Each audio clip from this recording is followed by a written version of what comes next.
registrar o meu agradecimento a todos que fazem parte da diretoria e que fizeram esse esforço. Agradecer a sugestão do professor Sandro, que é do Conselho Científico, né? E iniciar dizendo o quão bom está sendo, porque esse ano seria justamente um ano de Unpof, né? Então seria um ano que provavelmente agora no mês de outubro estaríamos todos reunidos, mas que, enfim, o contexto não permitiu, né? E, felizmente, a gente tem esse meio aqui para estar reunido e poder debater um pouco, ainda um pouco no calor do momento, né? Já que o título do evento é traz uma reflexão tão atual, né? Que é o pensamento totalitário em tempos de pandemia. E, como o professor Nilo disse, a gente propôs a ideia de não fazer uma transposição literal do que a gente tem presencialmente, né, em termos de eventos acadêmicos, e fazer talvez um evento um pouco mais difuso, no formato de jornadas, em que a gente pudesse ter encontros durante todo o mês de outubro, sempre nas sextas-feiras, né? E sempre girando em torno de um tema, que vocês já sabem quais são, o professor Nilo já comentou quais são. E hoje a gente vai começar com o tema do mal, e a gente vai ter a alegria de receber os professores Márcio, que está aqui com a gente, e o professor Ricardo, que eu não sei se chegou, mas deve estar chegando, e que eles são dois grandes professores que vocês provavelmente já devem, em algum momento, ter tido alguma indicação do nome deles, e que fizeram uma parte fundamental, eu diria, da recepção da filosofia do Levinas aqui no Brasil, né?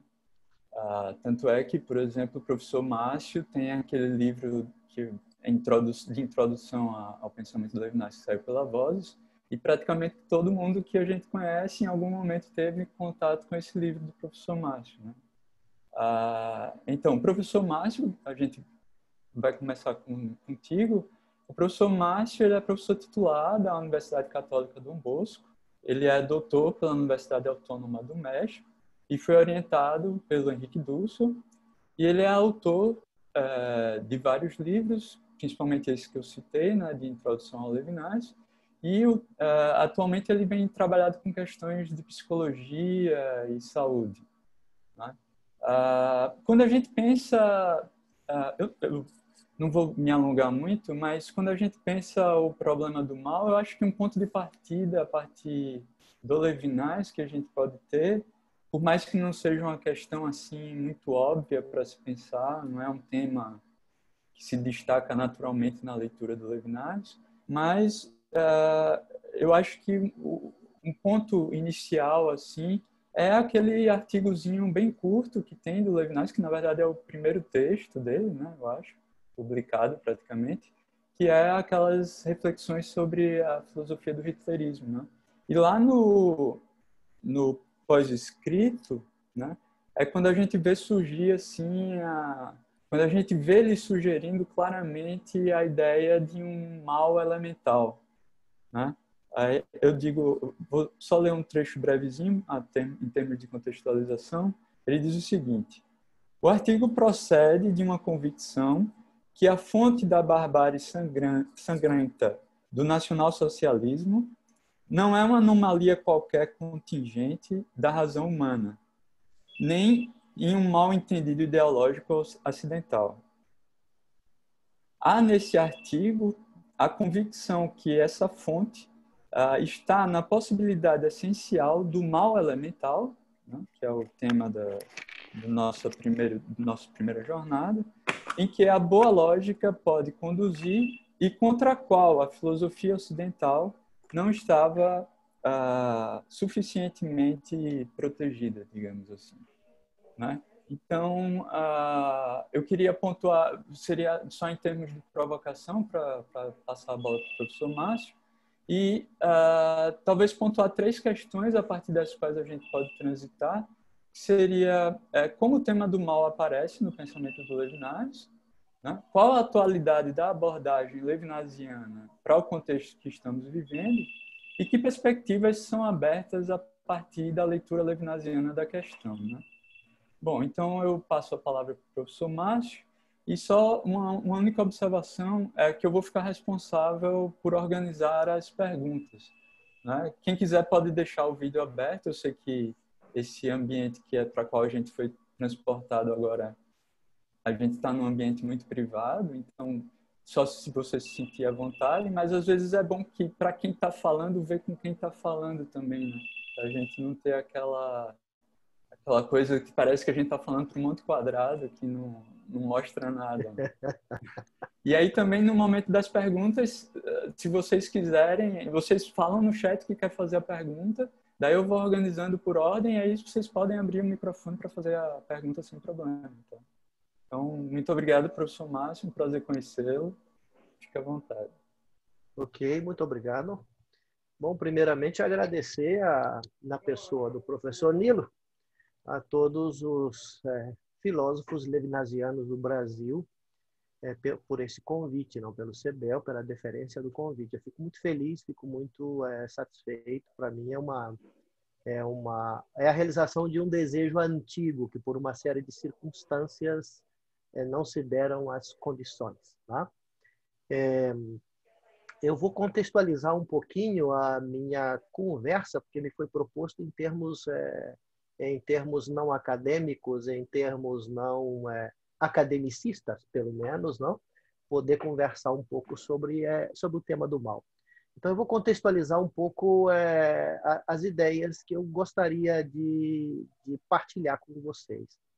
Nos últimos 10 anos, eu venho trabalhando num programa de mestrado e doutorado em psicologia, e a área de concentração é psicologia da saúde. Isso me colocou imediatamente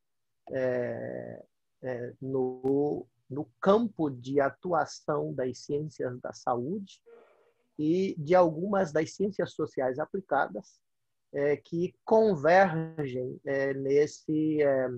nesse grande mundo das chamadas políticas sociais, que foram instituídas pela Constituição de 88, quando se instituiu os chamados direitos sociais nunca havidos em Constituição brasileira até então, pelo menos não dessa forma. Então, aí se criam políticas sociais, e essas políticas sociais elas arrastam as ciências da saúde, arrastam a psicologia, arrastam as ciências sociais aplicadas, arrastam uma ecologia de saberes para trabalhar multiprofissionalmente nos distintos serviços que foram criados a partir dessas políticas sociais instituídas a partir da Constituição de 88. Bom, como o mestrado e o doutorado em psicologia, pois eu fui cair naquela região das políticas sociais que trata de um dos temas mais delicados do campo da saúde, que é o tema da saúde mental. Tá? Nós não podemos esquecer que não fazem muitos anos nós tínhamos manicômios que não eram nem um pouco melhores que os campos de concentração de Auschwitz. Tá? Por aí tem várias histórias, vários depoimentos de hospitais manicomiais que eram verdadeiras casas de horrores. Tá?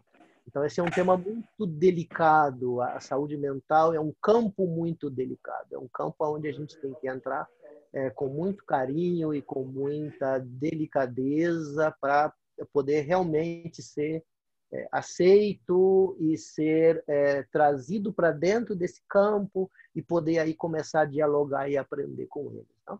Então, nesses 10 anos, eu fiz esse movimento, que é um movimento pouco comum para um filósofo, eu entendo bem isso, não?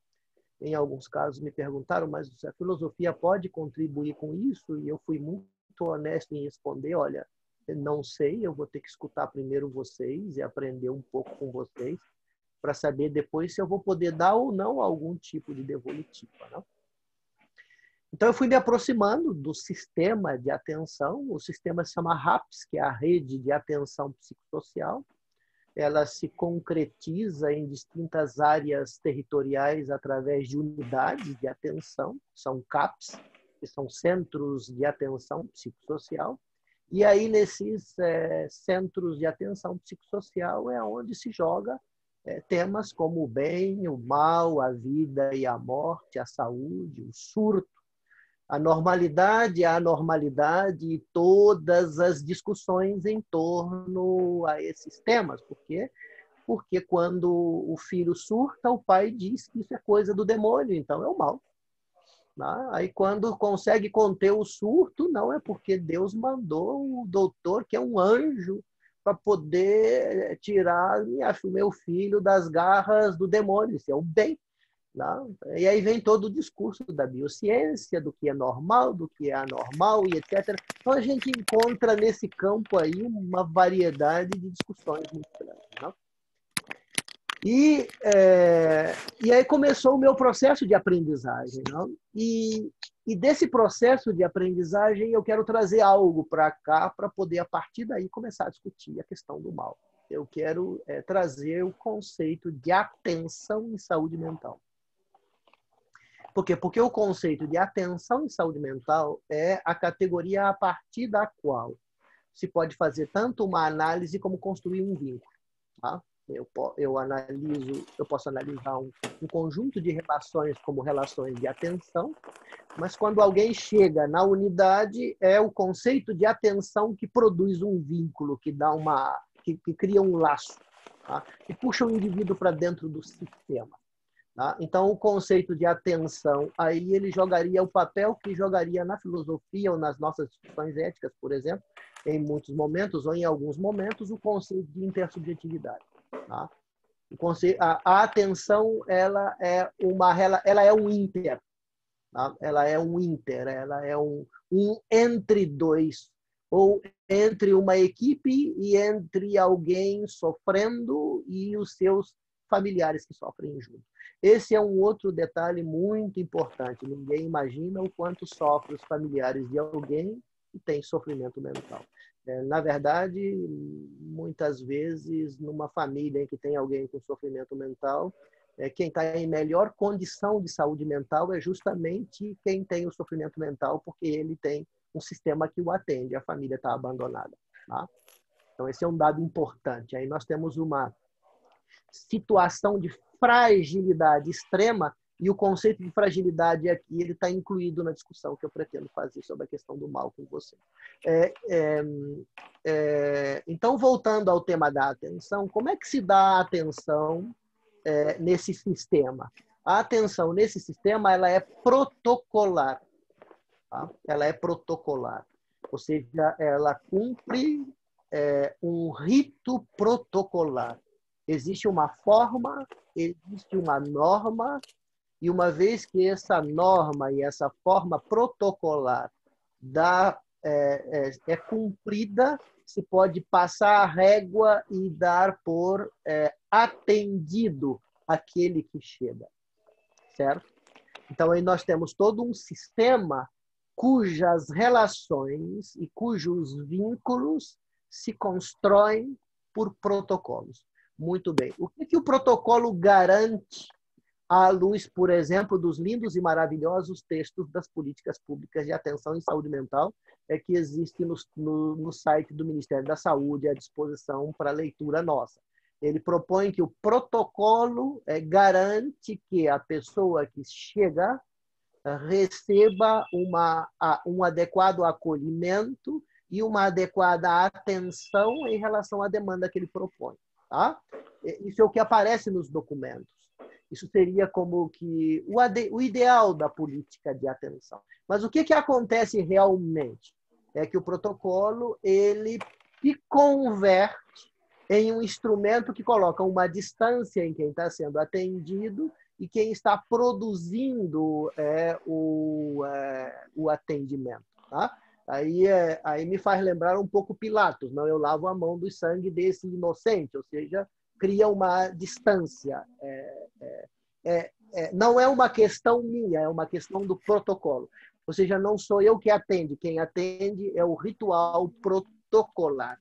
Não há, o protocolo isenta e absolve de qualquer tipo de vinculação subjetiva, intersubjetiva, afetiva, moral, ética e etc.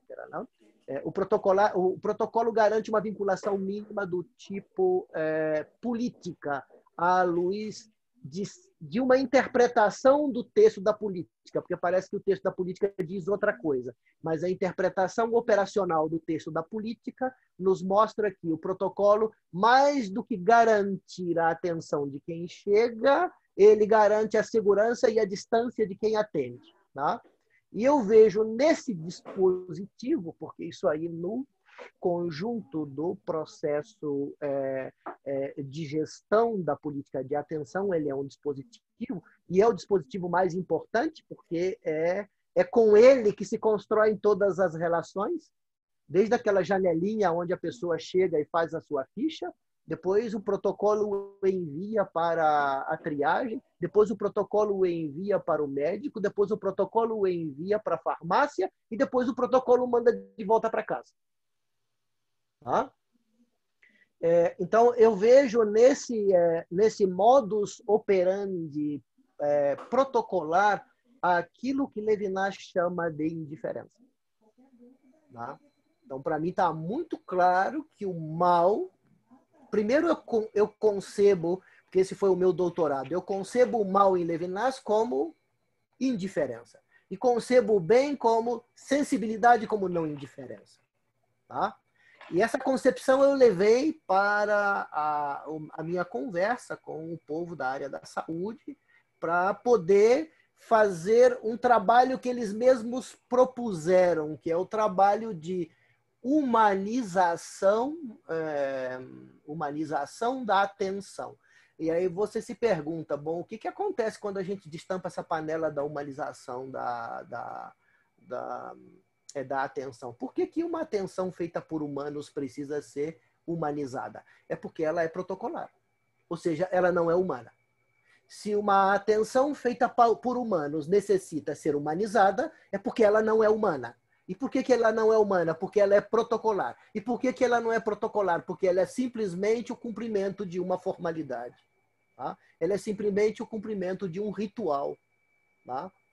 Um ritual que me permite, muito mais que atender, me permite me desentender daquele que eu estou atendendo. Tá?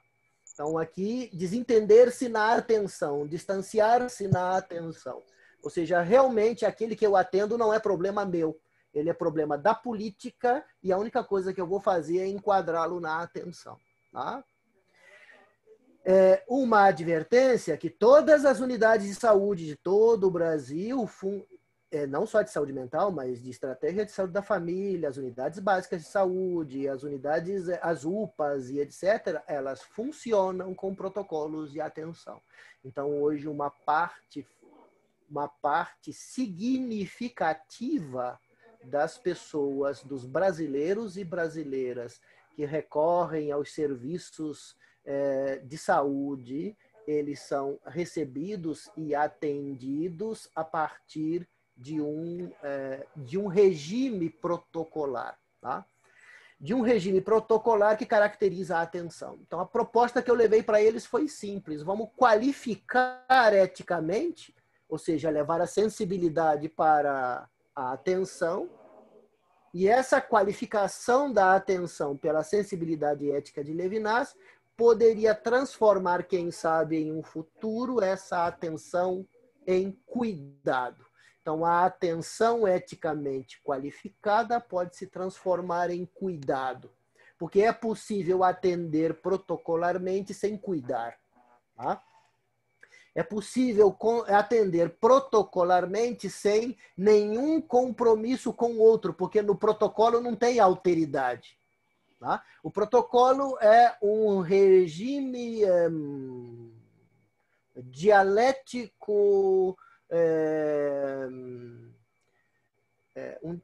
um regime dialético de redução do outro ao mesmo, ou seja, tanto um como o outro, duas alteridades se reduzem a figuras protocolares em um regime ritual de atenção.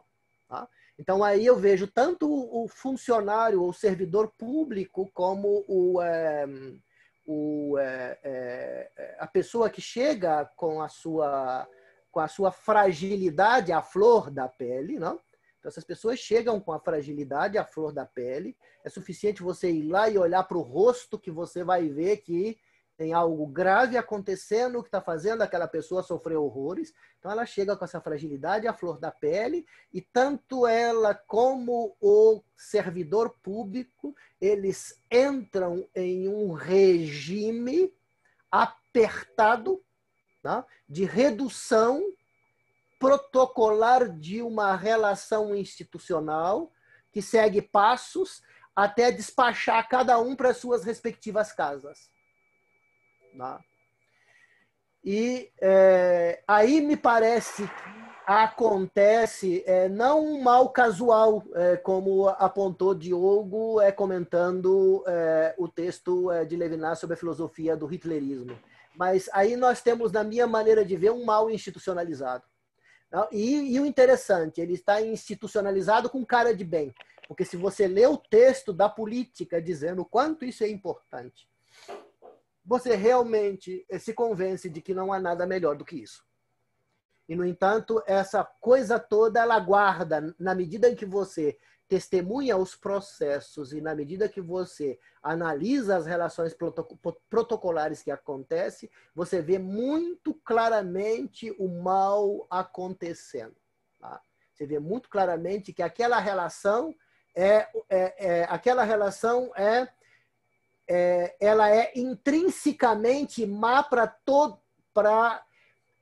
todos os seus atores, porque ali existe um ator, o ator que chega e o ator que recebe, desenvolvendo dois papéis, o papel esperado por um, que é o papel do frágil, e o papel esperado por outro, que é o papel de quem atende. Tá? E ali a gente vê essa redução. Tá? Ali a gente se vê a redução, aonde o mesmo não é um ego. Não é a redução do outro a mim, ou a minha compreensão, ou a minha cognição dele. Não, mas é a redução de um que seria o outro de outro, e o outro que seria outro desse outro, os dois são reduzidos ao mesmo de uma representação ritualística protocolar em um regime de atenção. Tá? Então a gente vê que a forma como a sociedade vai se organizando, parece que ela vai criando como mal orgânico. Tá? Um mal orgânico. Não é um mal intencional, porque em nenhum momento você vai ver a intenção de fazer o mal. Não é um mal... não é um mal que aparece como algo que é chocante. Não, ver aquilo não é chocante, porque aquilo está diluído. Então não é como... É um mal que não tem sangue, é um mal limpo.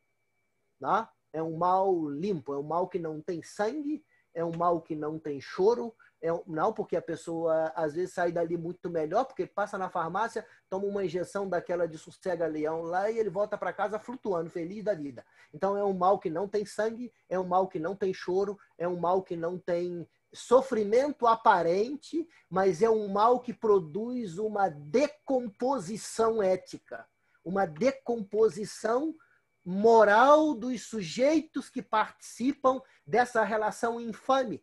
E é uma relação infame por quê? Porque ambos perdem a sua boa fama ética.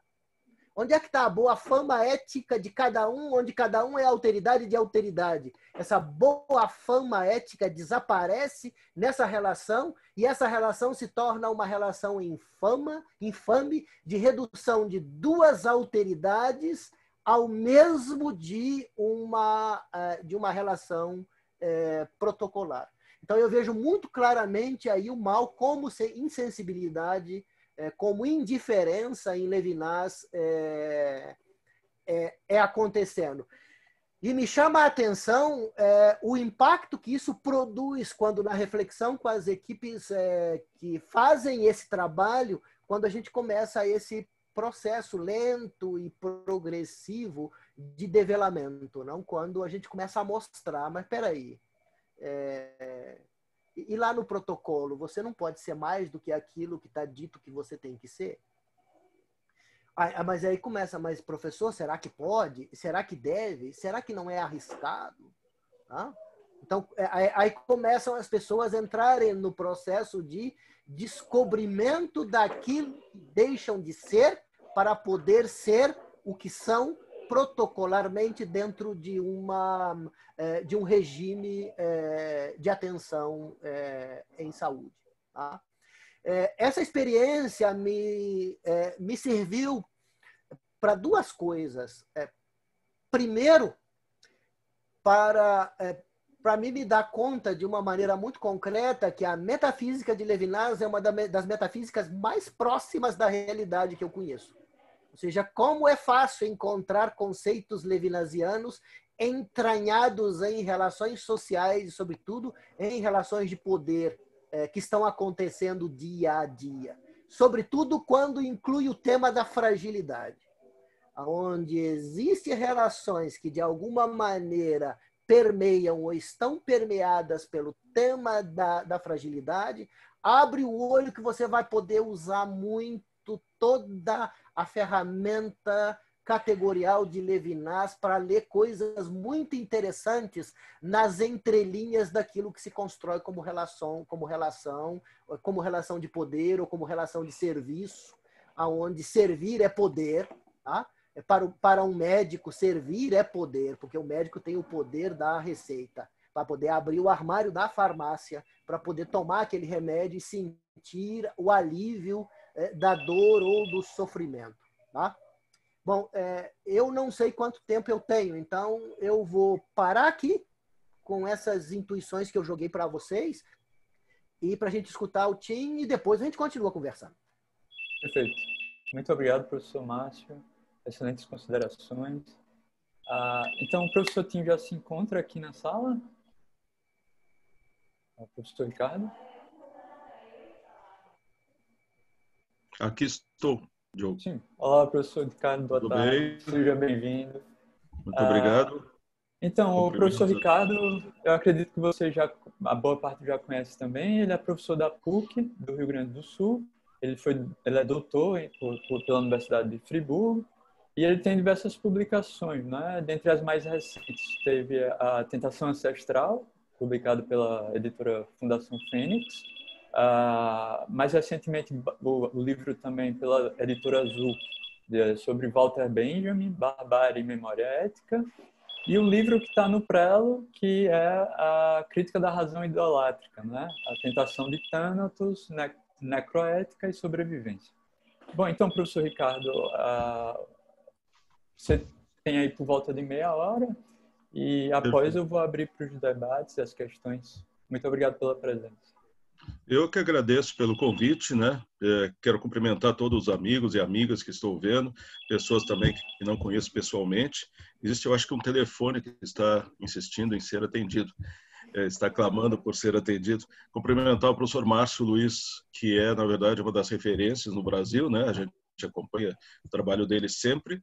E como o tempo é curto e é importante também a discussão, vai ser interessante. Eu pude, infelizmente, não acompanhar toda a intervenção do professor Márcio, mas aquilo que eu pude acompanhar, eu percebi que ele então estava dizendo de uma dimensão de experiência imediata que surge exatamente ali, essa metafísica entranhada na possibilidade dos encontros e desencontros, não é?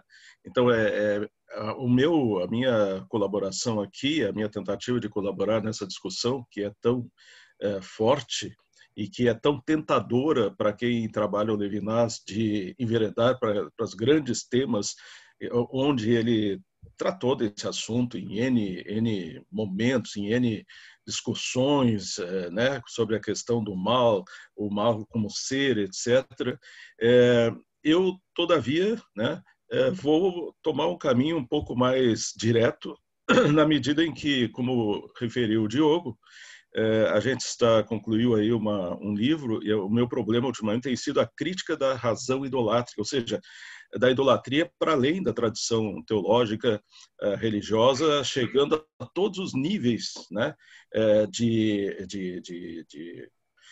interação social ou até de concepção de realidade que a gente tem tido recentemente, não apenas no Brasil, mas no mundo todo. Nós vivemos um universo profundamente penetrado por lógicas idolátricas que não necessariamente se dão facilmente à intelecção. E esse processo, então, nesse processo de tentar aprofundar essa questão, é que a gente se depara com algumas obras muito preciosas também de Levinas e que tem a ver com o mal. Então, na verdade, nós estamos também aqui tratando desse tema, muito embora a palavra mal não apareça, né, nesse pequenino texto aqui que eu pretendo repassar para vocês. E que certamente todo mundo conhece, vem da famosa série, né, de leituras talmúdicas, ali do Sagrado ao Santo, né, nós temos ali um famoso texto que eu pessoalmente aprecio muito, chamado Dessacralização e Desencantamento, onde ele vai estar trabalhando exatamente com questões que dizem respeito, né, à idolatria e aquilo que ela pode significar em termos de antivida, por assim dizer, né? Que, como bem disse o Diogo, essa questão da tentação de Thanatos, né? Quando isso aí então impera e nós vivenciamos um mundo que se transforma paulatinamente no inferno, né? Muito bem, então eu inicio, né, para tentar me manter no tempo aprazado, né? Uma rápida leitura com algumas citações de Levinas e depois algumas reflexões finais para que a gente possa encetar uma boa discussão. Em seu ciclo de leituras talmúdicas, Levinas dedica uma delas, pelo menos uma delas, ao estudo da inter-relação entre magia e sagrado.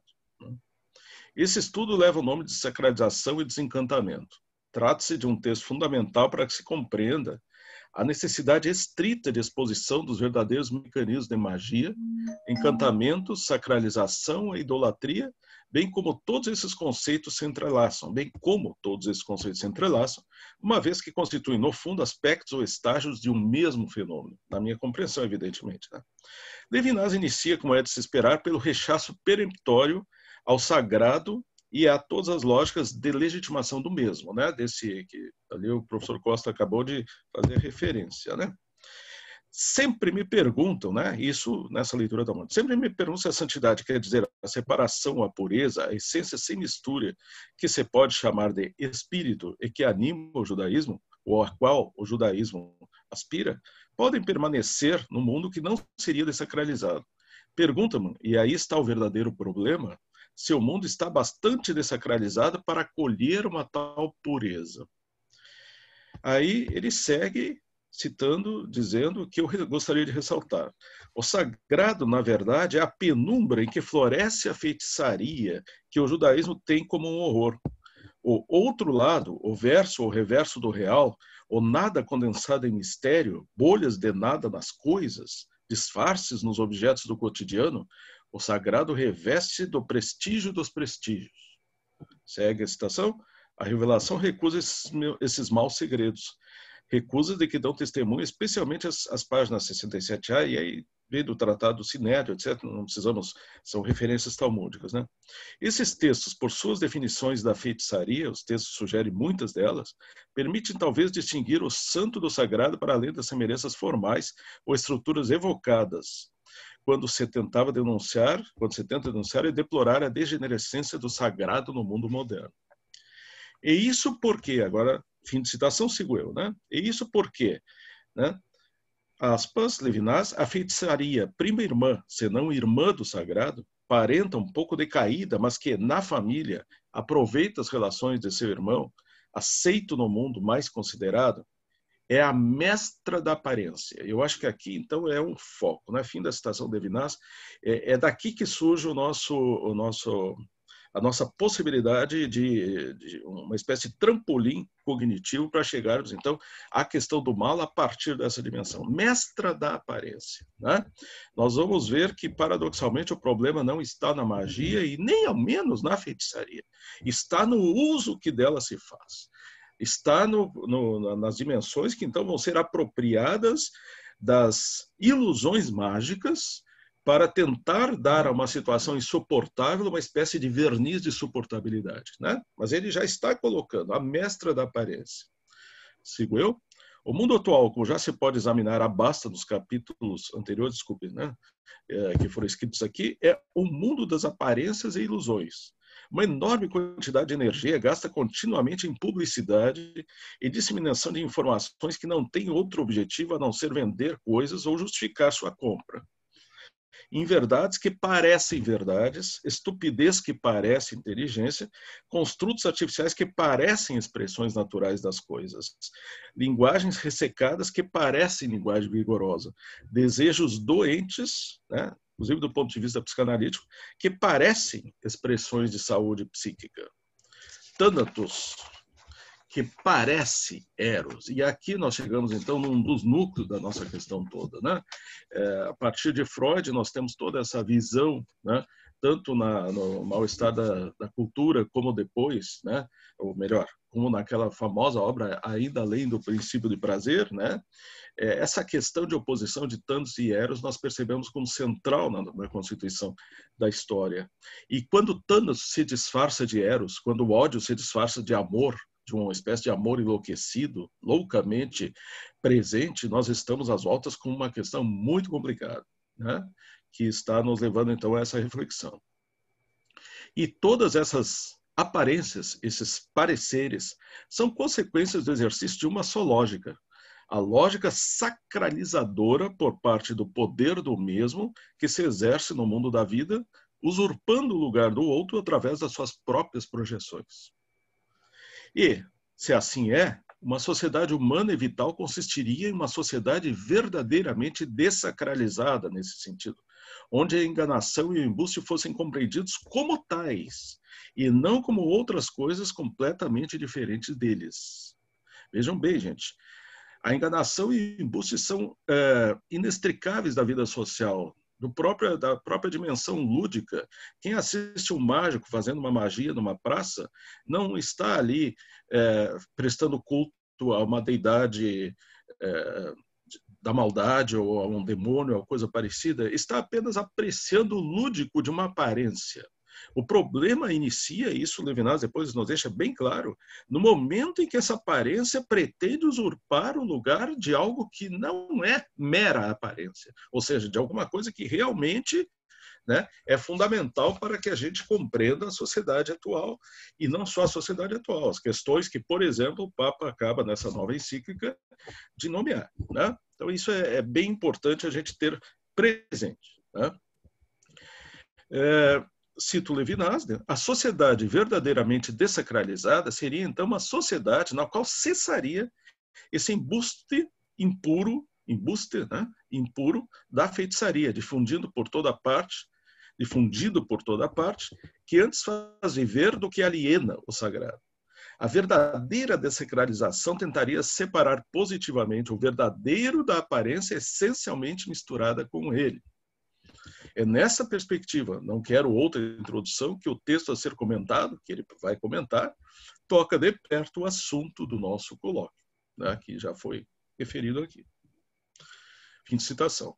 Mas tudo começa com a análise da feitiçaria e da magia. Então, temos que aprofundar um pouquinho mais. Mães de todas as ilusões. Com exemplos concretos da tradição que Levinas aponta os caminhos que recebemos como herança e que podem significar a superação da tentação mágica, né? Aí, fazendo uma referência a Levinas novamente, na Mishnah vou buscar a primeira frase, que não será desenvolvida na passagem traduzida e que não se refere ao nosso problema. Comecemos aqui, citação da Mishnah. Então, o feiticeiro, caso exerça uma atividade, é passível de sanções. Fim da citação que Levinas faz. Agora ele comenta, é passível de sanções se o ato de feitiçaria entra no circuito de uma atividade que tem uma finalidade de ultrapassar o simples jogo de ilusão. Vocês percebem, gente, a sutileza, como é potente essa inflexão? Quer dizer, o problema não está na ilusão. Nós, em boa medida, vivemos de sonhos, vivemos de ilusões, vivemos de impalpabilidades. O problema está quando isso se enrijece de tal forma que se substitui a realidade, né? Se substitui aquilo que de fato existe. Aí, então, há um processo delirante, se a gente quiser, um processo que depois, né, quando inicia esse processo de patologização, decai em tudo aquilo que a gente conhece, vai desde a paranoia até o ódio ao outro. Né? Por evidente, porque o outro está sempre me ameaçando fazer cair a minha ilusão por terra. Eu estou construindo um castelo de cartas ilusório, né? Mas o outro está sempre na sua presença dizendo o seguinte: isso não é verdade. Então, por isso é que é tão fundamental também, sempre quando a gente trabalha Levinas, acompanhar também as leituras talmúdicas, porque ali há muitos exemplos empíricos de formas de lidar com essa questão da alteridade, que são bastante difíceis de, digamos assim, de aurir a partir da leitura, né, das suas obras mais teóricas, né, que a gente está mais acostumado, até de um modo geral, né? Então, eu comento, nada há de errado com o jogo de ilusões, desde que ele permaneça o que ele realmente é, ou seja, um jogo de ilusões e nada mais. Não há nada há de maldade no mágico que se proclama mágico. Aliás, o mágico verdadeiro se proclama mágico, né? É isso que o faz ser alvo de atenção. Quer dizer, o mágico que faz mágicas e diz, não, isso aí pertence... Esse mágico não atrai a atenção de ninguém. Mas o mágico que diz que é capaz de fazer mágica, esse, o mágico verdadeiro, né? Não há maldade nenhuma, é uma forma de ser, uma forma de expressão, uma forma de realidade. A questão inicia quando o mágico se esconde por detrás da sua magia para iludir a audiência, fingindo que a ilusão não é uma ilusão.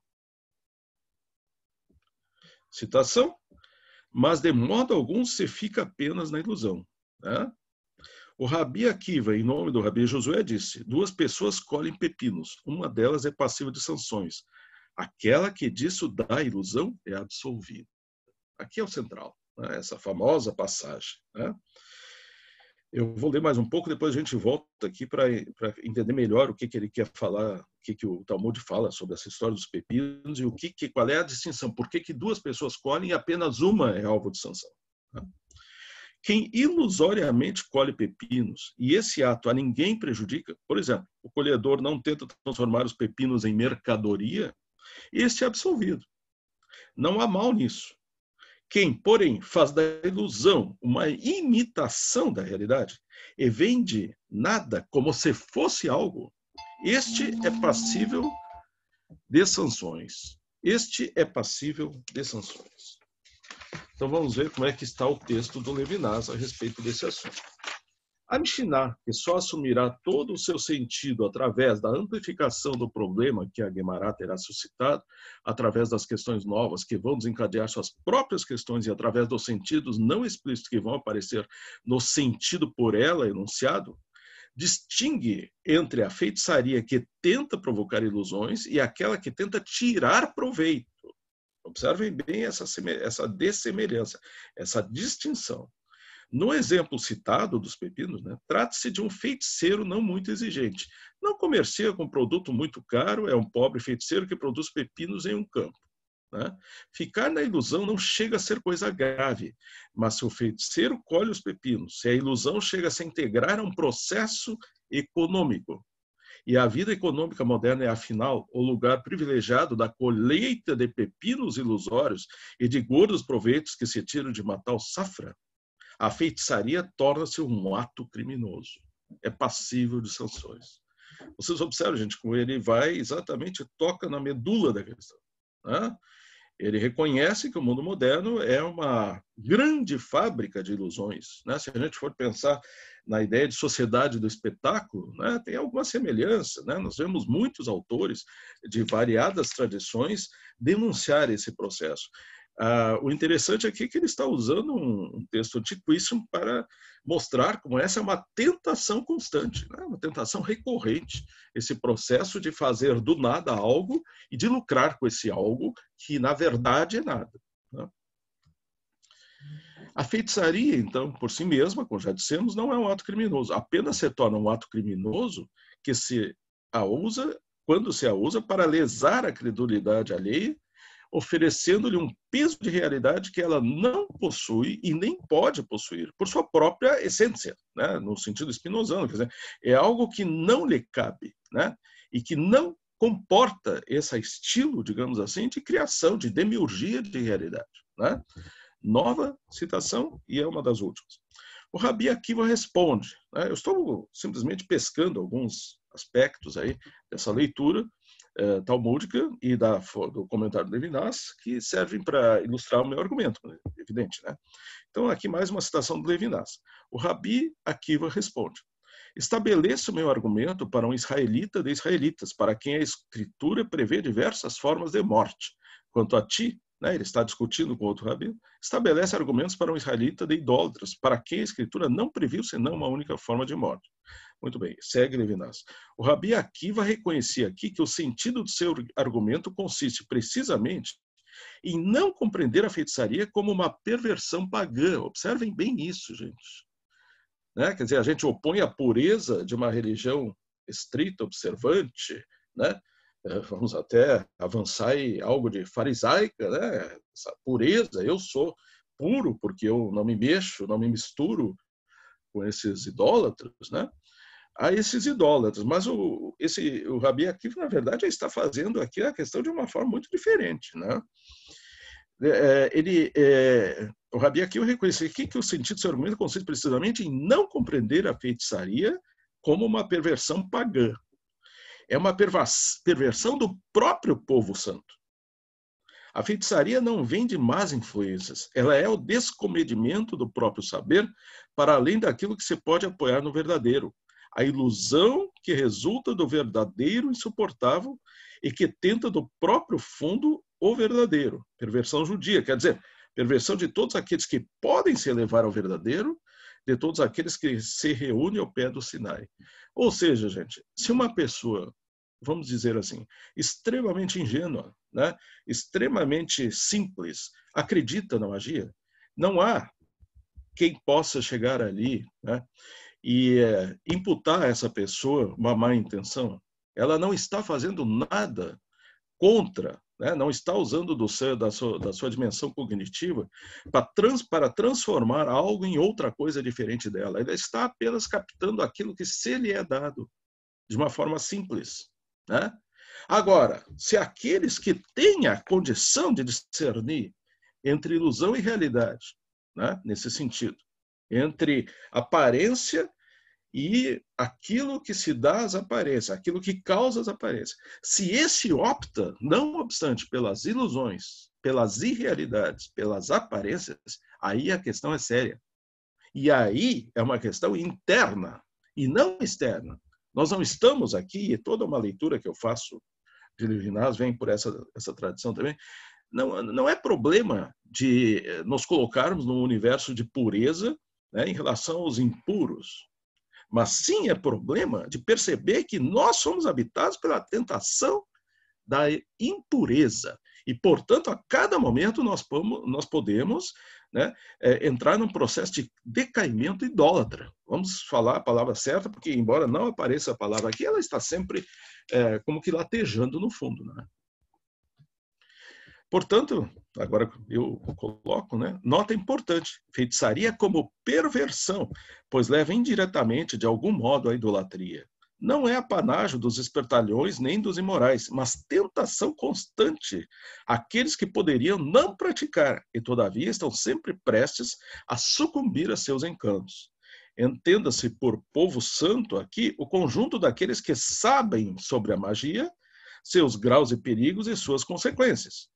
Como no caso da argumentação de Yehezkel Kaufman, que é um autor que eu uso em outros momentos, né, que trabalha a questão da idolatria no judaísmo, etc., a questão nunca se coloca no sentido de fazer equivaler povo santo a povo escolhido. Observe bem, né? Isso aqui nós falamos dentro do ambiente judaico.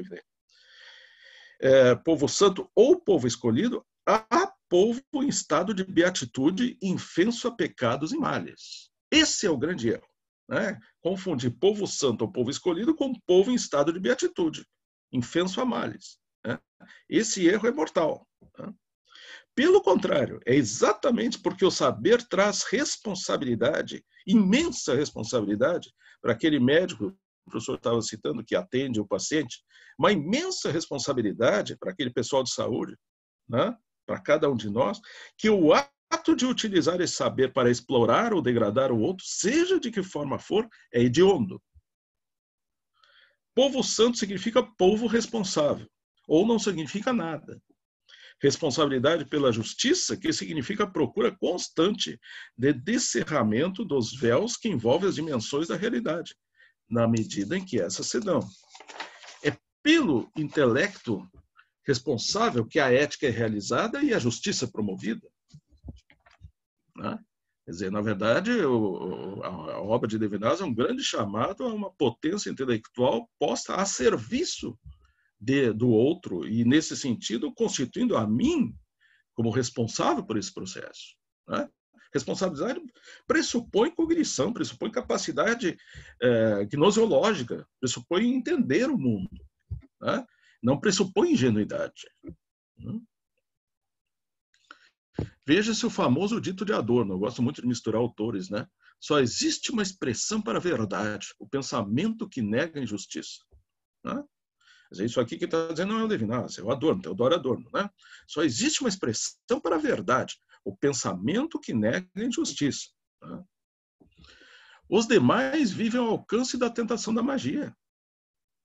E se é verdade que não existem mágicos ingênuos, também não existem idólatras ingênuos, pois o que engendram e no que investem suas energias são sempre, de algum modo, frutos de magia. O idólatra é um mágico sem pudor. Essa é a minha interpretação. Né? Mas isso aí, claro, eu apenas estou dizendo, não posso argumentar, porque nós não temos tempo, está aí colocado em outros momentos desse escrito. Última citação.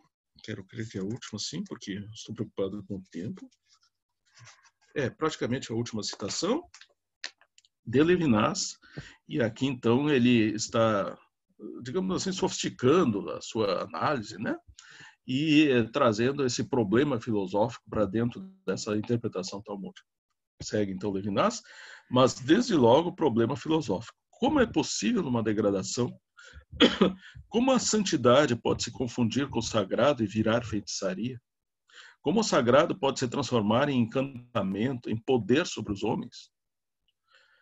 O Rabi João disse, por que a feitiçaria é chamada o Keshafim? Né? Porque ela contesta a Assembleia do Alto. E aí vem uma longa discussão, extremamente sofisticada e interessante, né? Mas vamos pular um pouquinho. De fato, se vocês escrevem em hebraico a fórmula, né? Eles contestam a Assembleia do Alto, né? E aí vem a dimensão em hebraico, não vou estar trazendo aqui, estou transliterando. O que Levinas diz essencialmente é que as letras, né? As letras em hebraico são sempre as letras, não as consoantes, não as vogais, né? Que formam a palavra Keshafim, né? Significa feitiçaria. É interessante ver como dentro da própria palavra surge a feitiçaria, surge a tentação da palavra. É isso que é uma longa citação, por isso eu não vou, é quase uma página, não vou aqui estar detalhando demais, mas tudo isso aí vai estar disponível no texto quando for publicado. Processo, claro, que nenhuma etimologia séria justificaria, mas enuncia-se uma ideia interessante. O sentido da feitiçaria seria uma contestação da ordem mais alta. Contestação do absoluto. O diabólico, o luciferiano, não. O mágico diz não à ordem mais alta. Mas como é possível? De onde viria esse não no sim do absoluto? Nada está fora dele para se opor a ele. Louca ideia é essa de um sagrado que se degrada. Isso nunca foi absoluto. Esse é o simulacro. Como a suprema presença seria afastada de si própria. Spinoza nos ensina exatamente o caminho do pensamento que eleva a Deus, mas nunca conseguiu demonstrar como Deus afasta de si próprio para dar lugar a um conhecimento do primeiro gênero que substitui sua ideia. E aqui vem aqueles típicas observações do Levinas, né? Ele coloca uma observação final. A menos que a feitiçaria tenha algum modo de existência inédito entre o ser e o nada, na loucura das cabeças humanas. Ela não é nada para a pessoa ou a civilização que tinham atingido o sagrado verdadeiro, a santidade, a serviço do mais alto. Não os ameaça, não os tenta. Né? Não os tenta. Né? Essa é uma observação que Levinas faz bem no fim dessa longuíssima citação. Fim da citação, sigo eu. Ordem mais alta significa, se quisermos, princípio de realidade freudiana. A sofisticação talmúdica traz à visibilidade, ainda uma vez, a complexidade no trato da realidade que a realidade impõe. O mais alto em nada intervém, permanece como uma espécie de sombra da consciência, um outro internalizado, nesse caso, né, que regula as ações, ou seja, que faz corresponder o desejo ao ato e o ato ao desejo, na atitude separada, aquele famoso ateísmo original de Levinas, né, que as pessoas se deparam logo que começam a estudar o autor, que ele fala no ateísmo original, que caracteriza o início da verdadeira trajetória vital subjetiva em autoconstituição pelo outro, ou seja, que chegou a tal nível de consciência voluntária. A esse, a feitiçaria não ameaça nem tenta. Não há risco de idolatria na santidade, ou seja, na separação, pois o narcisismo do mesmo é interditado pela alteridade da verdade. E aqui nós estamos dando esse pulinho, né, algo, digamos, heterodoxo, dizendo que essa verdade também ocupa esse lugar de alteridade, o princípio de realidade. O que pode soar algo extravagante, mas que quando a gente observa empiricamente como as pessoas têm agido no mundo, no nosso Brasil, em vários lugares, a gente vê que isso parece que toma digamos assim, uma dimensão muito maior do que aparentemente poderia se suspeitar, não é? Um sujeito em processo de constituição não pode dirigir simplesmente seus tentáculos em direção ao que simplesmente lhe apraz, pois tal seria a negação de seu próprio trajeto temporal consciente até então. E significaria sua falência e a de todos os seus esforços. Ninguém dá um soco em uma rocha impunemente. A questão é que talvez, citação, a feitiçaria tenha, de algum modo, ou tenha algum modo de existência inédito entre o ser e o nada na loucura das cabeças humanas. Quando eu falo, vejo sempre essa oscilação entre o ser e o nada, me lembro do Derrida, Imagens da Filosofia, onde cita Michel Leiry, que diz, entre o dentro e o fora existe algo, existe o cavernoso. E eu vejo essa expressão literária como muito forte para esse lugar onde acontecem coisas que simulam não acontecer, né? Esse cavernoso. Essa observação é precisa. A magia, que ocupa o mesmo lugar da idolatria, na medida em que é um pressuposto da segunda, como que cria para si um espaço de validade entre o ser e o nada. Ela apenas é quando se esfumaça no nada, mas este nada reassume constantemente uma aparência de ser, ideias e imagens, se a gente for da definição de idolatria do Villain Fuss. O mundo contemporâneo é sabidamente uma usina imparável de fabricação de ideias e imagens, mais conhecidas como aparências. Aparência não é senão e apenas o que aparece. Sua essência não corresponde a alguma realidade. Todavia, o paradoxal é que as aparências, sob o signo de Thanatos, sob essa tentação de morte sob a qual nós vivemos, né? Assim, claramente, nesses dias que nós estamos atravessando, dirigem o mundo. O vital é degradado em aparência falhada. Isso torna possível que a máxima coagulação de sangue vertido, por exemplo, numa guerra, corresponda de algum modo mágico à asepsia completa de um mundo virtual plastificado, o que preside, por exemplo, e aqui eu faço referência a uma obra que eu recomendo todo mundo ler, porque é muito, muito interessante, do grego Ashamayu, Teoria do Drone, onde se fala em dronificação do mundo. Quanto mais sangrentas, né, as guerras na sua terminalidade, na sua finalidade, mais assépticas são nas salas de controle que mandam esses drones dizimar essas pessoas, né? É muito interessante pensar nesse aspecto. E aqui, então, última citação. E eu ressalto, mais uma vez, está em demarcar definitivamente a diferença entre técnica, que é condição da nossa vida, e feitiçaria. E Levinas diz o seguinte a respeito disso. Se vocês conhecem os mistérios da criação, podem, como o Maharal de Praga, fabricar, né, o God, fabricar um objeto de aparência sobrenatural. Há autorização para isso. Esse texto audacioso nos ensina, entretanto, o ridículo que haveria em impor limite às possibilidades humanas. Abaixo as superstições racionais e as palavras diante do progresso técnico. Desde que não abuse da ilusão, pode-se tudo usar, até a fabricação de carne sintética. Isso não é feitiçaria. Essa história de carne sintética, bom, aqui ele explica, né? Carne sintética, sim, mas carne para o Shabat. São rabinos que, na época, conjuravam lá uma carne sintética, sem matar animais, né? Que ele cita numa passagem talmúdica, etc. Né? Então, ele está voltando, quer dizer, a ideia da síntese, né? Com essa finalidade, né? Para o Shabat, né? Para o sábado. Não se trata de um detalhe. São permitidos sonhos mais audaciosos ainda, desde que o Shabat permaneça. A soberania do homem capaz de furtar-se a contragosto à ordem, às necessidades e à engrenagem das coisas. Isso é o fundamental. A comparação entre as leis que regem a feitiçaria e as leis que regem a transgressão do Shabat não são, portanto, puramente estruturais. A lei do Shabat marca o limite entre a técnica e a feitiçaria. A feitiçaria, num certo sentido, é a profanação do Shabat. Com isso, gente, eu chego ao fim do meu texto e gostaria apenas, então, de ressaltar, já que tem uns 3, 4 minutos ainda, ressaltar o que está se tentando dizer aqui e em que sentido talvez Levinas nos ajude a iluminar essa questão do mal. Vejam bem, afora todas as questões e as considerações metafísicas que ele escreveu a respeito desse assunto, e que certamente né, todos nós conhecemos, existe uma dimensão que é, digamos assim, escavada na linearidade da aparência das paisagens e que condiciona todo um espírito a funcionar de um modo alheio a si mesmo. Né?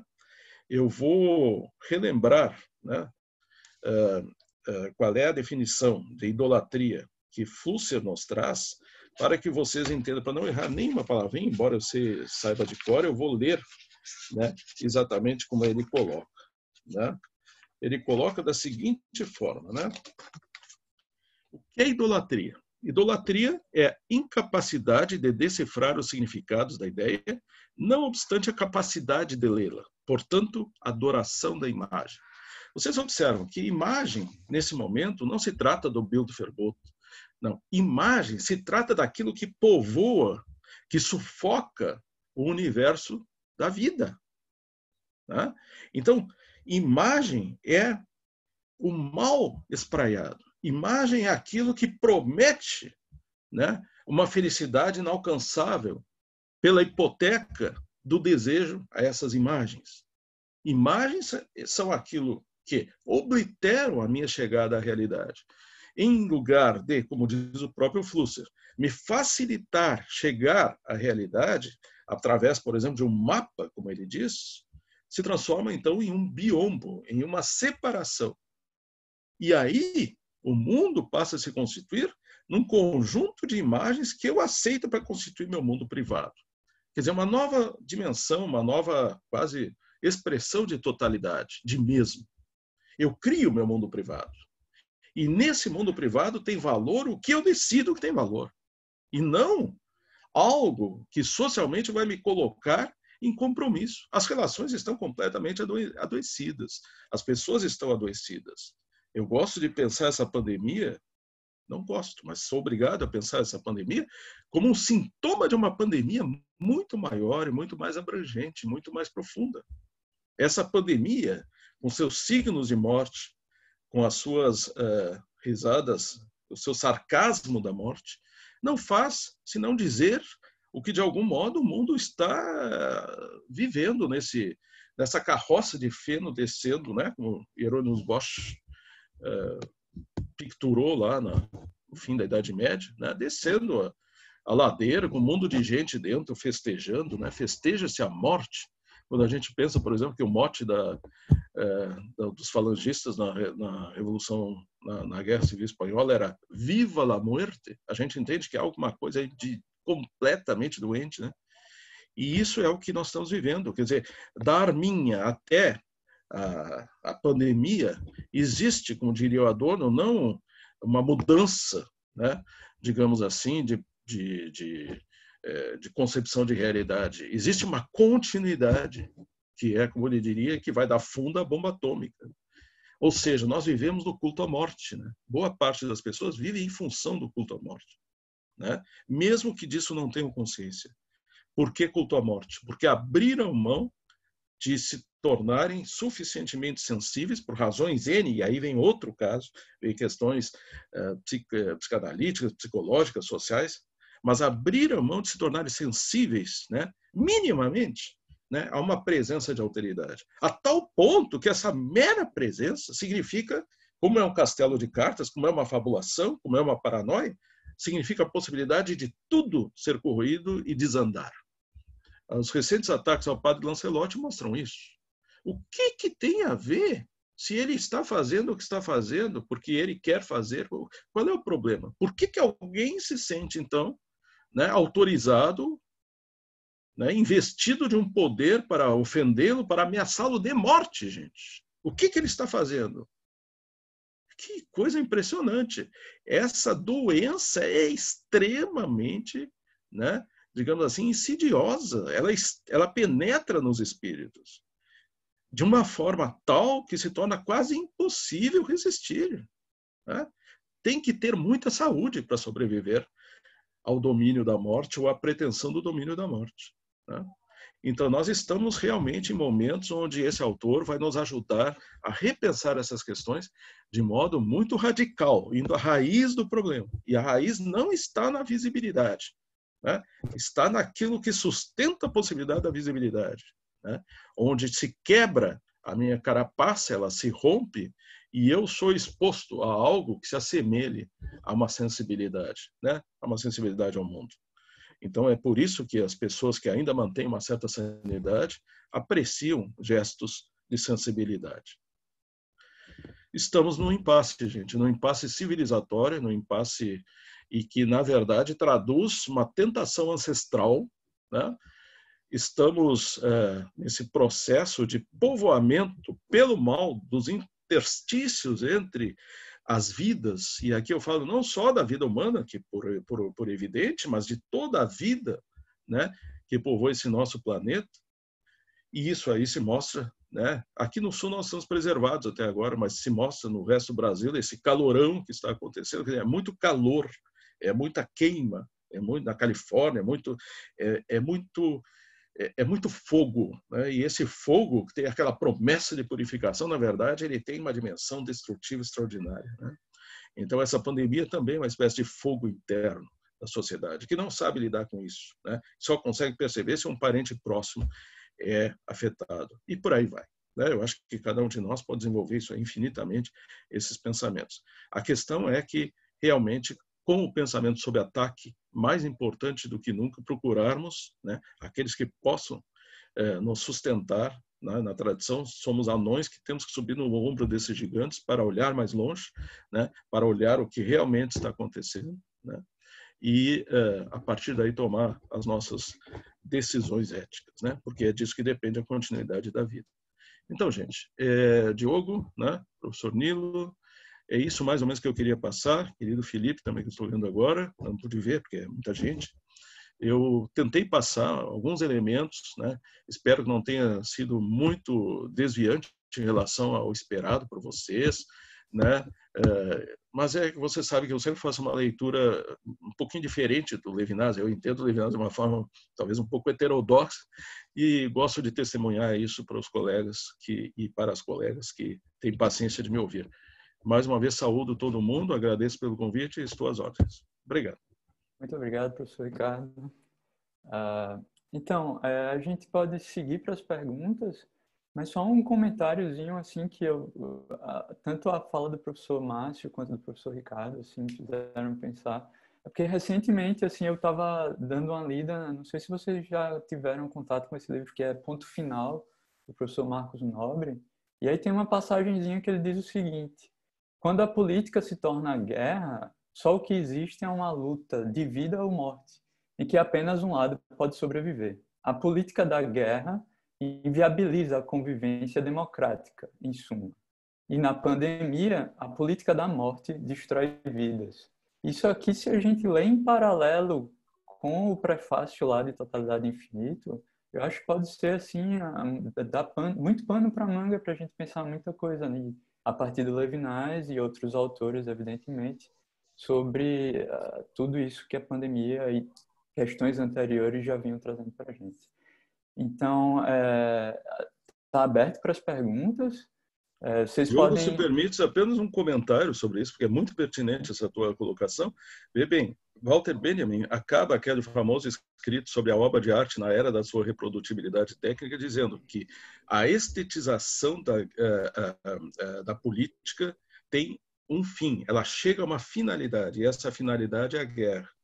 O que nós vivemos hoje, se não estetização da política? Sim. Né?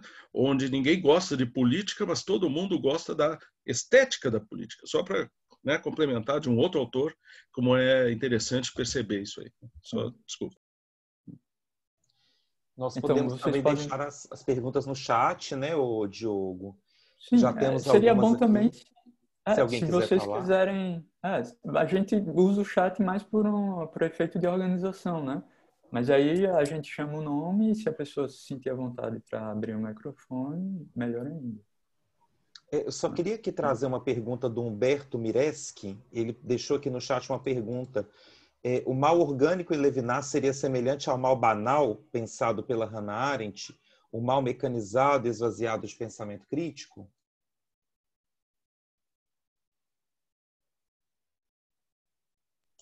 Não sei se essa questão o seu professor Márcio quer responder também. Eu tenho uma resposta, de repente ele também pode, a gente pode responder em dupla, né, se for. Não quero usurpar a palavra. Eu dei ontem uma palestra sobre Hannah Arendt, exatamente sobre o Eichmann, aqui, porque um dos capítulos do meu trabalho é isso. Nós tivemos um colóquio sobre Eichmann, né, sobre Arendt, e ali então nós pensamos essa possibilidade, sim. Eu não sei se o mal orgânico em Levinas, eu acho que é uma questão que talvez o professor Costa possa aprofundar melhor. É mal. A banalização do mal, a normalização do mal, normalização, né? Interessante que existe até a palavra mal dentro da palavra normalização, né? É o que se vê atualmente de uma forma muito aguda, né? E o que Arendt faz quando faz a leitura, né, enquanto repórter dos testemunhos de Arendt, de Eichmann, é exatamente essa questão, né? Na verdade, ali há um empedramento da linguagem, uma impossibilidade de sair das cadeias do mal, vamos dizer assim, mas de tal modo que se transforma em algo normal, né?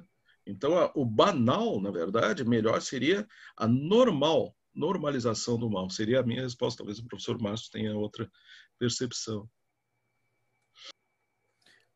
Bom, eu creio que não é possível falar estritamente de um mal institucional em Levinas, mas eu creio que é possível, a partir de Levinas, fazer essa leitura da institucionalização do mal em um conjunto de relações, por exemplo, que eu vejo muito claro no âmbito institucional no qual eu me movo, fazendo pesquisas e orientando profissionais desses regimes institucionais de trabalho, tanto no mestrado como no doutorado. Então a gente vê aí que existe uma instauração institucional de certas relações que poderíamos, a partir de Levinas, tipificar isso como um mal institucional. Porque, primeiro, não tem cara de mal, tem cara de bem.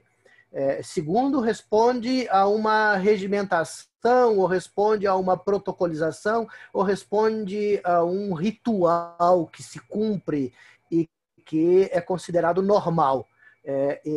Então, eu acho que eu gostei da sacada do Tim aí, porque ele descobriu o mal dentro do normal, né? E eu acho que os processos de normalização vistos a partir de Levinas, poderiam ser considerados processos de instauração do mal no interior de engrenagens institucionais. Isso pode acontecer até de maneira imperceptível, como sendo um bem, tá? Como sendo um bem. É interessante como que os rituais institucionais enfeitiçam, no sentido de dissimular o mal com uma cara que quem olha não consegue ver o mal, mas vê um bem. É um bem aparente, mas é o que aparece, não? Enquanto o Tim estava falando, vinha imagens na minha cabeça de coisas que eu pude testemunhar nessas relações institucionais. Eu só nunca tive a oportunidade de pensar, e aí foi um aprendizado interessante de escutar, de pensar, por exemplo, esse ritual sistêmico, pensar o viés dessa feitiçaria maligna implícito nesse ritual sistêmico, onde certos aspectos que constituem o próprio sistema institucional, ele passa a ser deificado, não? As relações são relações de idolatria. Tá? É interessante como que o profissional da saúde idolatra o protocolo de atenção em saúde. Isso é fantástico ver isso acontecendo. E como tem medo de abandoná-lo, mas não é perigoso o professor fazer diferente? Pergunta que me fizeram quando eu propus algo não tão protocolar, que poderia ser mais poroso e, portanto, ser atravessado pela sensibilidade. Mas não é perigoso fazer diferente? Tá? E nós estamos numa situação aí de algo aí maior e eu sou menor e eu tenho que me subordinar como fiel idólatra a esse princípio protocolar e tenho medo de me afastar dele porque o diferente pode ser perigoso. Tá? Então, gostei muito da sua fala, Tim. Foi iluminadora para muita coisa que está rodando aqui na cabeça. Muito obrigado. Eu queria... O Matheus Rodrigues tem uma pergunta. Pode abrir o microfone, Matheus, e fazer a pergunta. Dá para me escutar? Sim. Sim. Perfeito. Bem, primeiro de tudo, foi excelente. Eu acho que eu gostaria de direcionar duas perguntas, uma ao professor Ricardo e outra ao professor Márcio. Assim.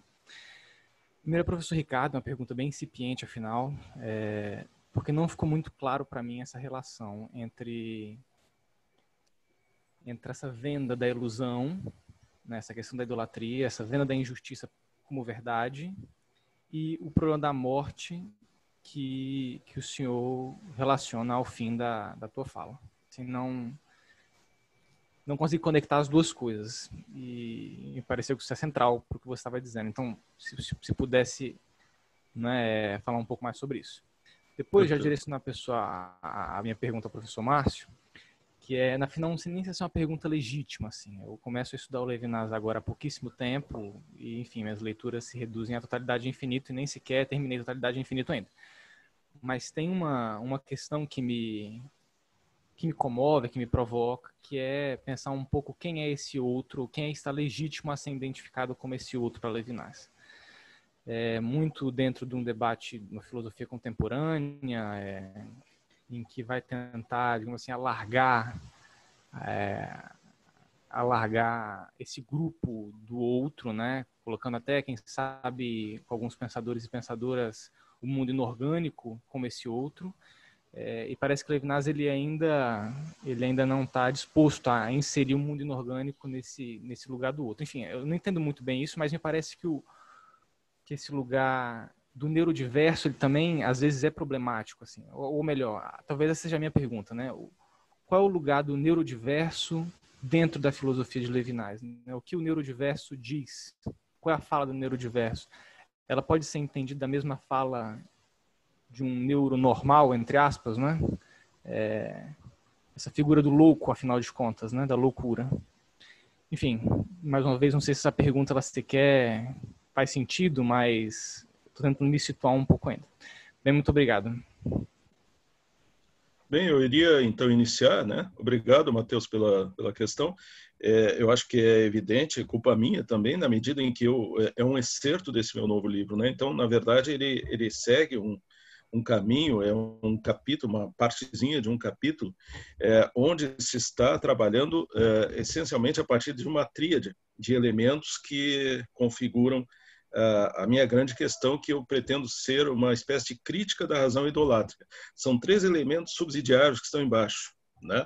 Que são a tentação de Thanatos, e aí é uma remissão muito clara a Freud, toda a tradição mitológica, filosófica, etc., da figura de Thanatos, que surge a partir do escrito, né, Além do Princípio de Prazer, de 1920, de Freud, após a guerra, quer dizer, a guerra obriga, então, a refletir sobre tudo aquilo que ele... É a famosa primeira, segunda tópica, né? A questão da necroética, que seria, então, uma abordagem que trabalha com as dimensões da necropolítica do Achille Mbembe, né? Que atualmente está sendo lido bastante, né? Trazendo a África para nós. Aliás, saiu um livro que eu recomendo para vocês, esse aqui, Razão Africana, que é um livro muito interessante, né? Porque nós conhecemos nada praticamente, né?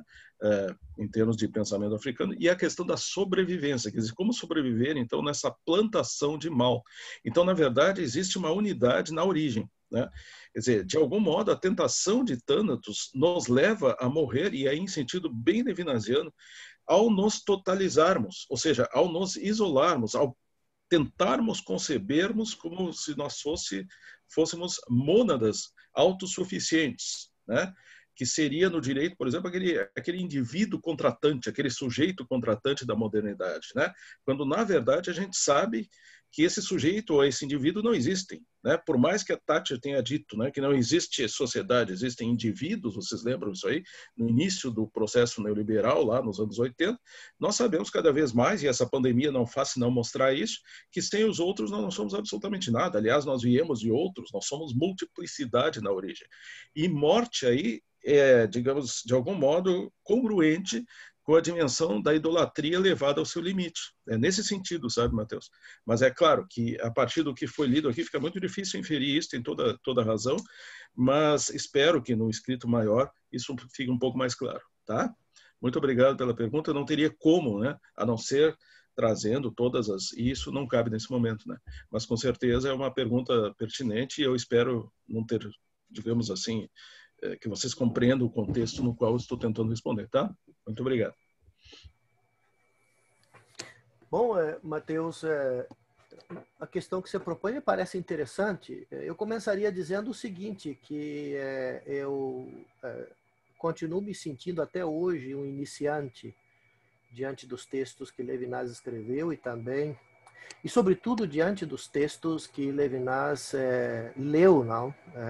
Então, quando a gente começa a ler a Cábala, a Mishnah, começa a ler uma série de textos da tradição judaica, começa a ler Russell a sério, porque a gente não faz isso mesmo, não, ler Russell a sério, ler Heidegger a sério, e ler Volozhin a sério, ler a Escola de Marburgo a sério, a gente começa a ficar angustiado, porque a gente se dá conta do seguinte, bom, isso não vai acabar nunca, não, eu não vou conseguir fazer, eu não vou terminar isso nunca, né? Então, eu acho que essa sensação de ser um iniciante, eu acho que isso faz parte de quem se entende como um aprendiz de feiticeiro, não? Guimarães Rosa, não, mestre é aquele que de repente aprende, quando a gente parar de aprender, então acabou, não? Você traz o tema da alteridade, que é um tema que incomoda muita gente. Eu dou aula para psicólogo, para enfermeiro, para educador físico. Esses são os meus alunos, são os meus orientandos. Eu tenho poucos filósofos, aliás, quase nunca tem filósofo trabalhando comigo no mestrado e no doutorado. Então, eu dou aula para essas pessoas que não conhecem nada disso, eles nunca ouviram falar a palavra alteridade. Menos ainda da palavra totalidade. Você fala de redução do outro ao mesmo e fica todo mundo com o cabelo em pé, né? O que é isso? Então, aqui nós estamos numa situação de traduzibilidade e do diálogo entre áreas de saberes dentro de uma ecologia de saberes, não? Então, eu acho que não dá para pedir muito para Levinas, de que Levinas, nos seus textos, deveria ter pensado em todos os tipos de alteridades possíveis, entendeu? Acho que esse trabalho é nosso, não? Nós temos que levar Levinas lá para a área da saúde, lá para o manicômio, perguntar, bom, quem é que é o outro aqui? Não? É interessante que eu fiz uma visita lá em Santa Maria, lá para o Marcelo, e numa conversa com os alunos deles, eu disse para eles, gente, o negócio é o seguinte, eu descobri que o outro morde. Um paciente psiquiátrico, quando está em surto, ele arranha, ele bate, ele morde, ele chuta, ele vira a casa de cabeça para baixo. Então, Então não está valendo mais Levinas, porque a alteridade não é aquela coisinha linda, maravilhosa, boazinha e é aquela coisa de conto de fada de Disneylândia. A alteridade, então, não é um Bambi cor-de-rosa? Não. A alteridade é aquilo que aparece na minha vivência hoje. A alteridade é o que me oferece resistência. Tá? É o que me oferece resistência. As minhas ideias ficaram curtas, as minhas leituras ficaram curtas, a minha compreensão ficou curta, o meu doutorado ficou curto, o meu mestrado ficou curto, a minha graduação ficou curta, a minha inteligência ficou curta. Então eu encontrei alguma coisa que realmente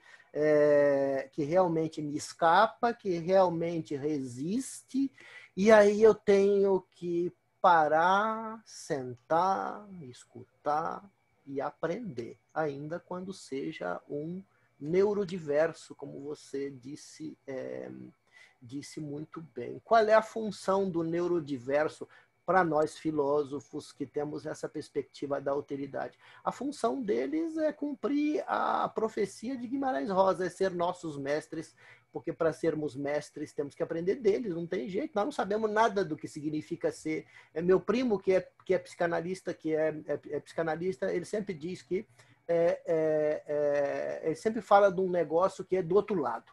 Não, esse aí está do outro lado. Tá? Do outro lado. Então, nós não sabemos nada do que passa lá do outro lado. E para poder saber, a gente tem que sentar, a gente tem que escutar, a gente tem que acolher, a gente tem que aguentar, porque às vezes o negócio é pesado, incomoda, é um saco, porque a pessoa às vezes se transforma em uma referência, por exemplo, dentro da unidade de saúde, e você tem que entrar escondido, senão você não consegue trabalhar, porque ela gruda e não desgruda mais o dia todo, né? Quer dizer, então, então quem é o outro? Eu acho que o outro é o outro da ocasião. Não da ocasião no sentido banal de ocasião, mas é do contexto, de cada contexto, de cada experiência, de cada inserção, nisso que a gente chama de realidade, que eu estou botando entre parênteses, que como você falou em neurodiverso, e como o neuro não reconhece realidade, porque para ele real e fictício é a mesma coisa, desde o ponto de vista da impressão que recebe, não? Isso segundo Elderman e Damasio, lá na neuroepistemologia. Então, quando nós fazemos uma inserção na realidade, a melhor maneira de detectar a alteridade é tomar o pulso da resistência. Tá?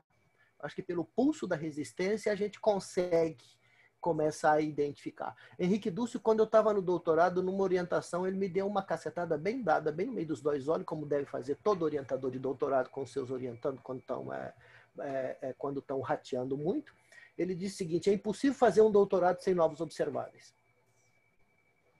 É impossível fazer um doutorado sem novos observáveis. O que ele está me dizendo?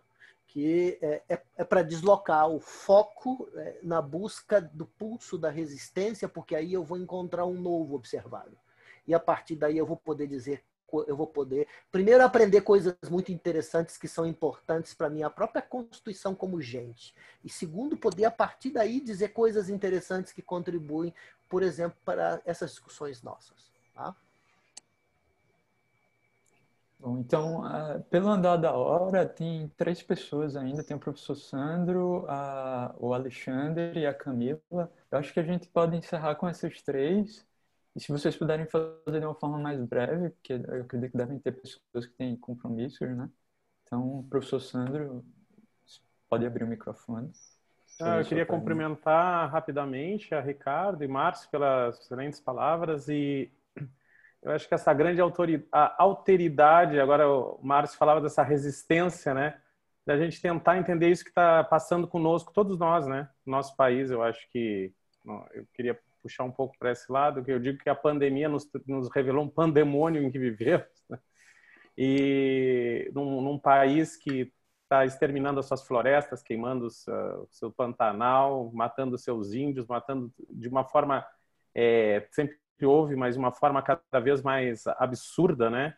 E sobre a chancela do esclarecimento de muitos, né? Que a gente pensa, já se dispensou isso, mas se pensa o mal ainda aliado à ignorância, e quem defende são exatamente as pessoas que têm uma formação acadêmica, né? Então eu estava discutindo semana passada que com um grupo o tipo de educação que se teve, que às vezes se educou muito voltado para adquirir coisas materiais, né?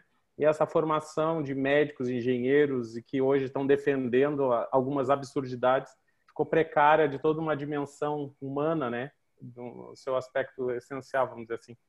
Mas eu queria só pontuar, a partir do que o Ricardo falou e que o próprio Márcio falou, sobre, não vou usar a palavra, o termo desejo, uma espécie de compulsão em não se querer a realidade, se querer a ilusão, né? Me parece que os vendedores de ilusão estão cada vez mais fortes, e isso tem nos feito repetir e ainda avolumar ações totalmente descabidas e absurdas, né? Quer dizer, as pessoas aplaudem a absurdidade. É isso que nós estamos tendo. As pessoas estão se nutrindo da absurdidade com uma força de uma ilusão ou de uma distorção, né? E Márcio, ele revela, também tem um texto do Levinas que fala exatamente que essa noite, quando se instala, ela nos tira a capacidade de discernir entre o bem e o mal, né?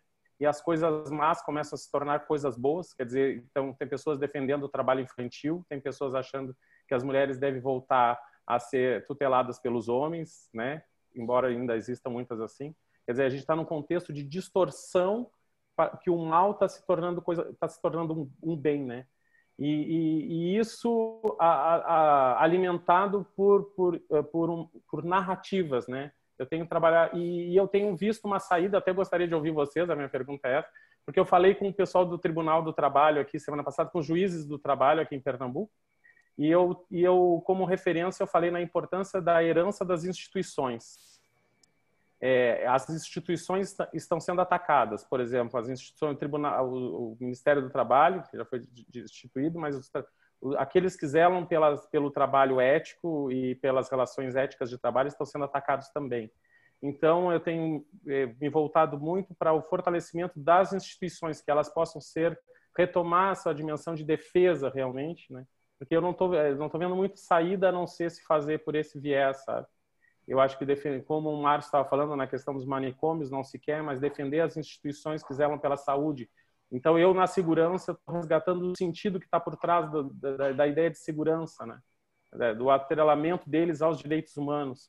Então, eu estou pensando que nesse momento agora de crise, é um momento onde mais nós, filósofos, temos que fazer a retomada de sentido, lutar contra essa inversão dessa destituição do discernimento, no qual se confunde coisas más com coisas boas.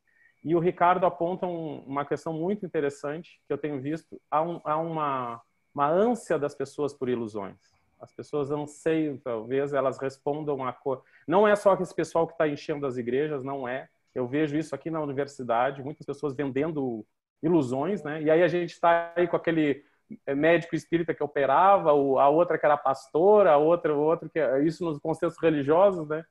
Esses vendedores de ilusões, de distorções completas do fundo enfim. Mas então eu acho que são coisas bem sérias aqui. É uma sociedade cuja alteridade fica difícil da gente entender por que dessa ânsia pela ilusão. Uma sociedade que tem na sua base também essa dificuldade de discernir entre aquilo que é bom e ruim, entre o bem e o mal, vamos dizer assim, né? Vamos reduzir a isso. E essa destituição das instituições que poderiam, nesse momento, ser sólidas e dizer, não, só um pouquinho, o trabalho infantil não é admissível sob nenhuma hipótese. Então, não sei se eu estou com a razão. Se permite, Sandro, obrigado, prazer te ver. Fechou, Ricardo, o microfone. Sim, é um prazer te ver, né, mesmo de longe, agradeço pela questão. Na verdade, a gente tem uma linha que talvez tenha que ser resgatada, né? Filosofia na sua origem, no seu classicismo como paideia e como terapia, né? Porque, na verdade, o que está acontecendo, o que tu estás trazendo é uma doença do narcisismo, né? Nós temos por evidente que cada um de nós precisa gostar de si mesmo. Isso é o princípio, a autoestima, essas dimensões todas. O que acontece é que esse narcisismo tem que ser provado pelo outro. Ele tem que ter um limite, tal como o professor Luiz já colocou, e esse limite chama-se o outro, né? Chama-se outro, sempre se chamou, né? Aqui não falando só em termos estritamente levinasianos. Quando isso não acontece, é uma inflação narcísica, que pode, então, entrar num processo delirante, né? E acabar, então, com essa dimensão que é o que se vê, porque, no fundo, o que alimenta esse processo é o medo, né? Se entra naquilo que um psicanalista chamado André Green, que era amigo do Derrida, vai chamar de narcisismo de morte, né? Quer dizer, não só a história de Narciso é uma questão, uma narrativa de uma morte, né? Onde ele afunda na sua própria imagem, desde a tradição, mas a própria confecção, digamos assim, a própria construção de um intelecto, de um psiquismo relativamente equilibrado, corre esse perigo, o narcisismo de morte. E esse narcisismo de morte, ele conduz essa dimensão tanática, né, de uma forma mais poderosa. Ele vai de algum modo, escapando das suas obliterações ocasionadas, das suas interdições ocasionadas pelo outro, né, ou pelos outros, se a gente quiser generalizar a palavra, né, criando dimensões varicantes, variações, onde esse outro, então, seja uma função de uma sua vontade, que faz parte da doença. Então, na verdade, o que nós temos, né, se eu pudesse dizer assim, são desejos doentes, e desejos em sentido psicanalítico profundo, assim como em sentido levinasiano de desir, né? Aí há uma coincidência perfeita. Há uma doença do desejo. E por isso é que essas pessoas fazem o que fazem. E as instituições, como tudo, estão doentes. É impossível, como já disse o Papa Francisco, que numa terra doente todo mundo esteja são. Nós vivemos uma dimensão limite e limítrofe de doença, gente. De doença da própria racionalidade, né? E isso vai se expressar em sintomáticas infinitas. Como o professor Márcio já deu alguns exemplos, eu dei alguns outros exemplos, e certamente aqui eu vi que alguns aqui também estavam dando exemplos, né, sobre aquele morre na loja, mas é evidente, né? O Deus dele é o dinheiro, então é evidente que se morrer alguém ali, isso aí é segundo, pouco importa, eu tapo ali, finjo que não aconteceu nada, não é? Então, há uma doença do desejo, gente. É com isso que nós temos que lidar. E para lidar com isso, só voltando à dimensão terapêutica original, né? É uma pedagogia terapêutica ou uma terapia pedagógica. Essas são as alternativas que nós temos, que na verdade confluem para o mesmo objetivo. Um pouco mais de saúde. Porque sem saúde, isso que para nós parece escandaloso, extravagante, são criações da doença, né? Agora, doença no sentido absolutamente ampliado do termo, né? Então, nós vivemos um mundo doente, uma terra doente, uma casa comum doente, um lugar, né, de relações, via de regra, doente, as instituições adoecidas, né? Relações adoecidas, temos que voltar, né, àquelas primeiras motivações, temos que despertar, né, dessa situação, digamos assim, de sonho dogmático, ou de sono dogmático no qual estamos vivendo, né, aplastados que estamos pelos acontecimentos que se processam, que se sucedem, né? Temos que acordar, é o famoso Erwachen, né, do Walter Benjamin, né? É aquele momento onde eu olho uma vez, não vejo nada, mas daí eu vejo mesmo o que eu apenas tinha olhado, e aí a coisa reconfigura, reaparece de uma forma completamente diferente. A psicanálise aí é fundamental para entendermos esse impasse que nós estamos vivendo. O desejo está doente, e se o desejo está doente, isso significa Thanatos, né? Não existe outra alternativa. Tá? Então, o nosso trabalho agora como filósofos e professores é cultivar a vida, né? Aliás, nada diferente do que sempre fizemos, só que de um modo ainda mais arguto e ainda mais, digamos assim, tópico, no sentido de que cada um que nós encontramos, cada relação que nós estabelecemos é completamente preciosa, né? Nós não temos muitas possibilidades disso, então as que temos que aproveitar. Essa seria a minha resposta. Obrigado. Sandro, duas palavrinhas. Primeiro, bacana isso que você está fazendo com as instituições. Eu acho que eles precisam disso. E segunda coisa, Há uns 20 anos atrás, já faz tempo, eu li um texto, um livro publicado na Itália. Ele se chamava Da Intuição à Instituição. E ele trabalhava justamente isso, o efeito do tempo sobre as instituições, e trabalhava também o tema da refundação, que não é um tema para nós, porque era uma discussão dentro do âmbito das instituições religiosas, mas ele é um tema que nos sugere algo em relação ao tipo de ajuda que a gente pode dar às instituições, que é ser capaz de passar o olho pela sua própria história e tentar identificar, por exemplo, o seu momento intuicional. Ou seja, qual foi a intuição que deu origem a essa instituição? E com isso você pode trazer novos ares para dentro daquilo que a instituição está vivendo no momento presente. Por exemplo, eu vejo isso com o tema da universidade, ou seja, nunca foi tão importante voltar ao momento intuicional da universidade como universitas, tá? Com essa caixinha na qual estão tentando meter a gente, né? Essa quadratura medonha, né? Para poder estourar essa quadratura ontológica no qual querem meter as universidades no Brasil hoje, nós temos que voltar à origem, e a origem é a universitas, ou seja, é um negócio que não tem margem. É como disse o catador de caranguejo lá em São Luís do Maranhão, o mangue não tem princípio e nem fim, ele só tem meio, isso é a universitas, tá? Então, acho que por aí a gente consegue dar a essas instituições um gás para eles poderem fazer esse movimento, tá? Uma motivação para eles poderem fazer esse movimento, porque há uma procura sobre isso, não só aí, aqui também há procura com relação a esse tipo de tentar se reinventar de novo, né?